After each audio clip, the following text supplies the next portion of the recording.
beecrowd এর এই প্রবলেমটির নাম সিম্পল প্রোডাক্ট। অর্থাৎ প্রবলেম স্টেটমেন্টে বলা আছে রিড টু ইন্টিজার ভেরিয়েবল, দুটি ইন্টিজার ভেরিয়েবল রিড করতে হবে।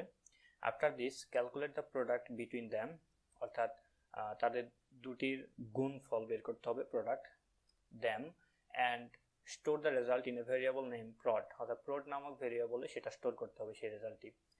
Print the result like the example below, অর্থাৎ একদম নিচে যে উদাহরণ দেওয়া আছে স্যাম্পলগুলো সেরকমভাবে প্রিন্ট করতে হবে।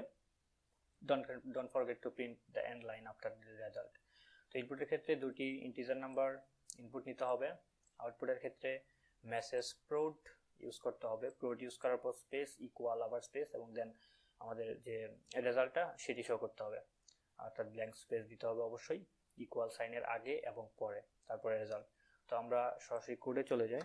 আমরা দুটি ইন্টিজার নাম্বার রিড করব, ইন্টিজার এ কমা ইন্টিজার বি, এবং প্রোড নামে আরেকটি ভেরিয়েবল আমরা ডিক্লেয়ার করব যাতে আমরা এ এবং বি এর প্রোডাক্ট মানে গুণফলটি স্টোর করব।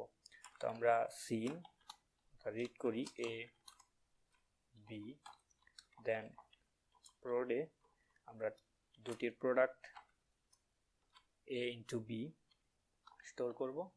দেন আমরা সি আউট অর্থাৎ প্রিন্ট করে দেব।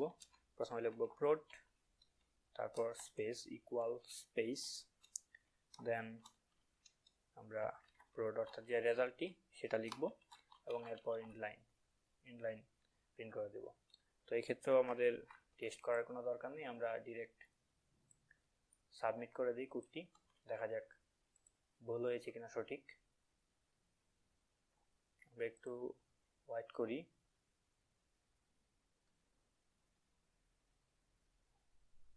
আমাদের কোডটি অ্যাকসেপ্টেড হয়ে গেছে। তো সিম্পল প্রোডাক্ট এই পর্যন্তই। ধন্যবাদ।